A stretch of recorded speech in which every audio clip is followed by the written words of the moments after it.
Hi, everyone. Welcome to this session about streamlining Kubernetes clusters for scale with YAML configurations. I am your host, Ole Lensmar, CTO at Kubeshop.io. Let's jump straight in here. This talk is really about getting to grips and getting a good understanding of YAML manifests in Kubernetes context, because they are really the underpinning of your applications, of your deployments when running applications under Kubernetes. So I'm going to walk through a bunch of basics. I'm going to try to do a little bit of a demo and show you a bunch of stuff, and then hopefully answer some questions at the end. So let's dive straight in. First of all, what are Kubernetes manifests? So if you work with Kubernetes, you've probably seen these YAML files fly around. Basically, the Kubernetes manifest is a YAML file or a JSON file that defines the state of the object that you want Kubernetes to create for you. So you create these files as regular text files, and then you hand them over to Kubernetes, and Kubernetes will try to create the objects that you've defined in those files. So it's a pretty straightforward configuration file that you would use to set up your applications. As I mentioned, these files are generally YAML, although you could do JSON. All these manifests follow a certain structure, so you always have certain properties. Let's have a look at that. So there's always an API version and a kind, which tells Kubernetes what kind of object you want to create and what version of that kind. You usually have some metadata related to the name and namespace of the object. So the name, obviously giving the object a name, and namespace is where in your Kubernetes cluster you want this object to be created. Not all types of objects require a namespace or even have a namespace, but many do. And then you can also have other metadata, labels, and annotations. They're not shown in this little example here. But then most importantly, maybe, is the actual content of the manifest, which defines once again, the state or the configuration of the object. And this content will vary, of course, depending on what kind of object you're creating. So for this service here, for example, the content specifies a port, a selector, and the ports in itself have some more properties. So it's a pretty straightforward structure that you'll surely recognize if you've seen it before, and if you haven't done, you know how they work now. One thing really important to know in regard to versions and the kinds of object is how that relates to the schema of the object. And as I mentioned, there's a kind and an API version, and those two together define which schema, or specify which schema to use for the actual content. And the schema then defines, which properties and arrays and enumerations and types and all that stuff that you can then use to define your object. And this is defined using JSON schema, as used by the OpenAPI definition. So there are certain limitations on top of that. But if you're interested, you can find all the schemas for all the kinds or types of objects on Kubernetes.io. So if you really want to dig in, what properties you can specify, and this is also what many code editors use to kind of provide you with hints, code editing hints, or syntax highlighting, or schema-based validations. One thing that's really important to know is that you shouldn't confuse this with the version of Kubernetes itself. As you know, Kubernetes, has different versions, not surprisingly. And usually different versions of Kubernetes support different versions of the kind of objects that you want to create. So for example, if I want to create a object with the cron job kind, and I'm using Kubernetes 1.24, I can use both the API version 1 v1 and v1 beta 1 of cron job. But if I'm upgrading to Kubernetes 1.25, I need to be aware that actually v1 beta 1 is no longer supported. So I need to make sure that my cron jobs are actually using the v1 version. And this is important to keep track of. It's easy.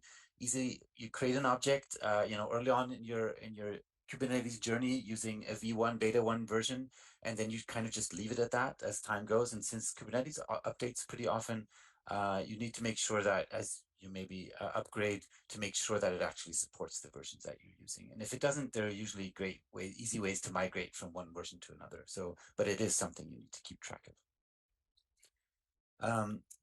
Usually resources or objects created in your clusters don't live by themselves. They refer to other objects. And there's a couple of ways they can do that.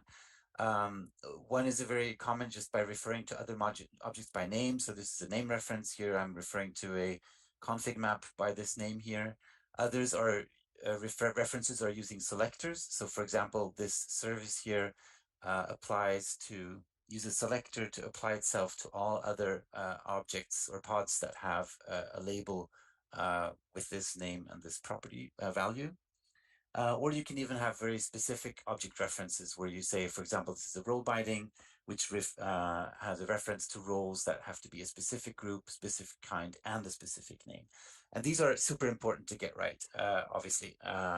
Kubernetes is not always great at telling you when they're wrong. It'll just not work, and you'll be figuring out why isn't my deployment working, or why isn't it picking up my configuration values. And Kubernetes doesn't know always that you've actually made a mistake. It'll just think that you're referring to an object that doesn't exist yet, or that might come in the future. So these are really important to get right. And obviously there are tools to help you make sure those ends match before you deploy.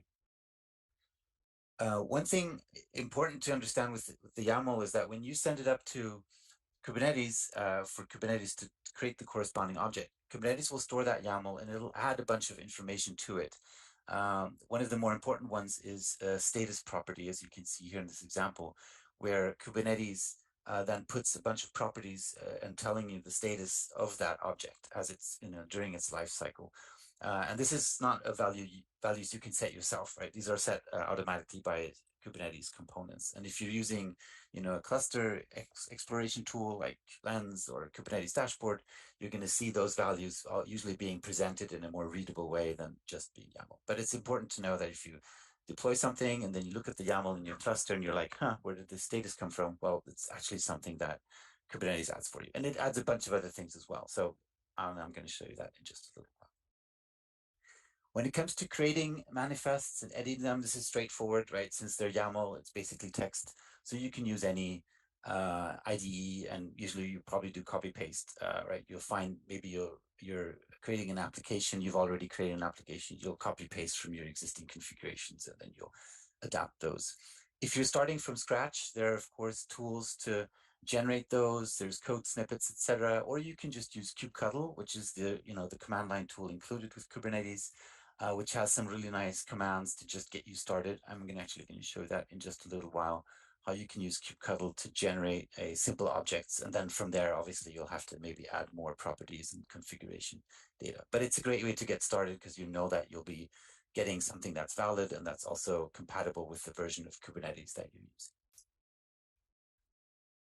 One thing that's really, really important nowadays, or always, is to get your manifests right, is to make sure that the syntax of them is correct, specifically with YAML. I'm sure you've struggled with indentations and colons and all these kind of things. Obviously, your code editor will help you with this. The next thing is to be sure that the schemas are valid, or that you're actually specifying the right properties, that you have the right names, that you're providing the right types of values. Next thing would be link validation, as we spoke about earlier. You want to make sure that all references you have, for example, here, are line up, so you're not referring to an object that doesn't exist. This can be tricky because you might, locally, you're working with your YAML files, you might be referring to objects that already exist in your cluster. So locally, it might look like you're actually referring to something that doesn't exist, but once it's in your cluster, it will exist. So something you need to keep track of, but it's definitely something you should make sure that this is kind of probably one of the most common reasons for deployments not working, is that you've misspelled some reference to a config map, for example. And then finally is policy validation. And this is kind of, policies add a new level of validations and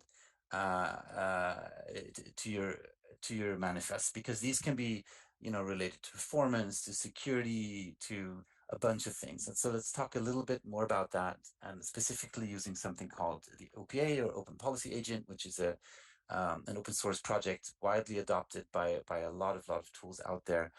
And the Open Policy Agent allows you to write rules using a language called Rego. And those rules can then be applied to your configurations. They can actually be applied to anything YAML. It doesn't have to be Kubernetes, but in this context, obviously, we'll talk about Kubernetes. And these policies could be specific to you, to maybe to something in your team that you're saying, hey, we should always have certain metadata available on our objects. They could be related to how you configure your networks. They could be related to how you allocate resources, how many. Maybe you want to have a policy saying that you can't allocate more than a certain amount of memory. or a certain number of CPUs or whatever else. And you can have policies basically for anything. And because as you'll learn, especially when you start working with these manifests, that they can get pretty wildly, and you can add a lot of different properties to them. And you might want to just provide some guardrails using policies to make sure that they are in line with what you decide on in your team, and what maybe your target infrastructure might impose some restrictions on you, et cetera, et cetera. And obviously, you don't have to write policies by yourself. There's a lot of tools out there, as I mentioned, that come with a predefined set of policies that are super valuable and great to get you started. But usually, you'll probably end up in a situation where you think that's a great starting point, and then you want to customize those properties. And as I said, you can write your own policies with OPA using Rego, but there's also other policy validation tools out there. Just wanted to highlight this one because it's so widely spread and used. Then finally, so let's say you've created your manifest, you've validated everything. What you want to do is to deploy that to your cluster. And the easiest way is just to do it manually, right? Using kubectl. You might be using something like Helm or Kustomize. But eventually you'll get to a place where you want to automate that. And you might even be storing your configurations or manifests in Git, where you could adopt something called GitOps, which basically means that you have a tool like Argo CD or Flux, making sure that all the configurations and manifests you have in Git actually reflect the state of the objects in your cluster, or the other way around. Actually, the state of your cluster is actually reflected the same as you have configured in Git. And it's a very powerful approach, especially if you have very complex configurations and you continuously updating, and you also want a level of control that Git can give you when in regard to auditability, and obviously a bunch of checks that can be done. But it is also, of course, an undertaking, as are all methodologies. So something that you could definitely adopt once you kind of feel comfortable with the more basic workflows. So let's just do something really, really quickly to show you. So I'm going to use kubectl, as I mentioned. So this is basically the command I had in the presentation to create a simple deployment. I'm going to pipe that to a file. And then let's jump over to another tool just to show you kind of what was generated here. And this is the file that was generated by kubectl. It's a very basic deployment. As you can see, by default, you can see these error indications here. I'm going to remove these because they are invalid. And I'm also just going to show you, for the sake of OPA, as I mentioned before, I'm just going to enable open policy agent validations. And now you can see that by default, there's a bunch of warnings here. For example, the image I'm running here in my deployment is running as a root user, and there's a bunch of things that I could be improving just by default. I could also be limiting kind of the CPU and memory requests. I'm not going to do that just because it'll take time. You don't need to watch me do it, but I just wanted to highlight kind of how easy it is to use when you have tooling in place to both be alerted of the warnings that you have and also to fix them. But as I said, I'm not going to do that. Finally, I want to deploy this, and I'm just going to I've set up a Kubernetes cluster on DigitalOcean, and where I'm going to deploy this object. And I have the Kubernetes dashboard here in the background. I'm going to switch to that in just a minute. We can have a look over here. These are all the deployments currently running in that DigitalOcean cluster. And I'm just going to deploy this to that cluster, to the default namespace. Let's do that. And you can see now that it's been created. And you can also see here now that it's actually running. I don't know if you saw that show up. It's actually running in Kubernetes. And we're actually going to do a little bit more than that. We're going to connect to the cluster from inside this tool. And here is the actual deployment, the Nginx deployment. And I want to show you, here's the status property that Kubernetes has added for us. It's also created an Nginx pod. And we can see here once again, the status property with, telling much more details versus what I had actually specified in my manifest locally. So that's what I wanted to show you there. Just a very, very simple life cycle there. Okay, next thing to look at, I wanted to talk about is templating, because this is, I'm sure, something you'll bump into if you haven't already, right? because you usually you'll deploy your applications to multiple clusters. You might start with a local cluster for development.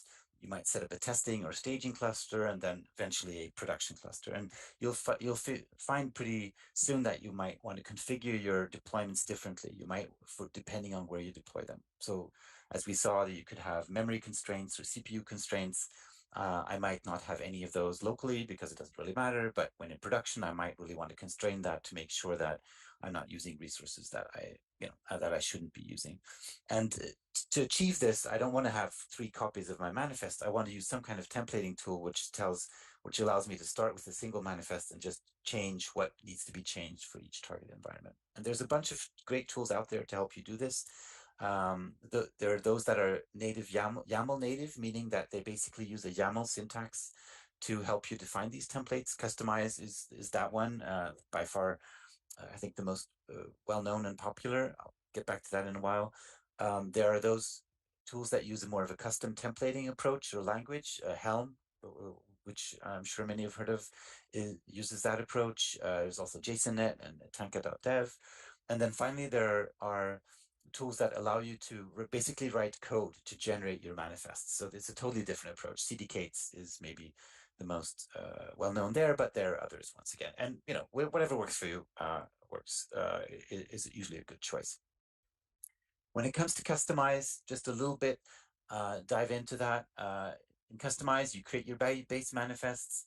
You define what's called overlays or patches, so which basically overlay or patch your base manifest in line with the needs for a target environment. So when you run Kustomize using your base manifests and your overlays, you'll end up with the final set of manifests, and those are the ones that you'll ultimately apply to your cluster, being a dev, prod, staging, whatever. I'm going to show this actually in a little while, so jumping ahead here.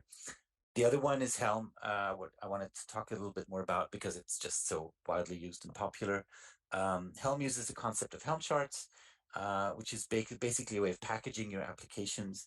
It uses a templating language from Go, the Go language, so Go templates, where you can write templates that are use property files in YAML and then transform the input from those property files using Go templates into the output YAML manifests that are then ultimately applied to your cluster.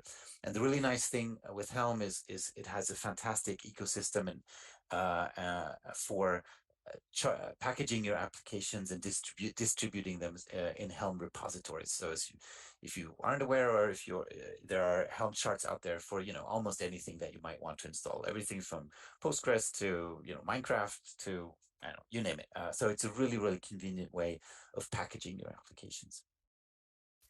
One really nice thing when you think about these tools is that they actually work really well together, specifically Helm and Kustomize.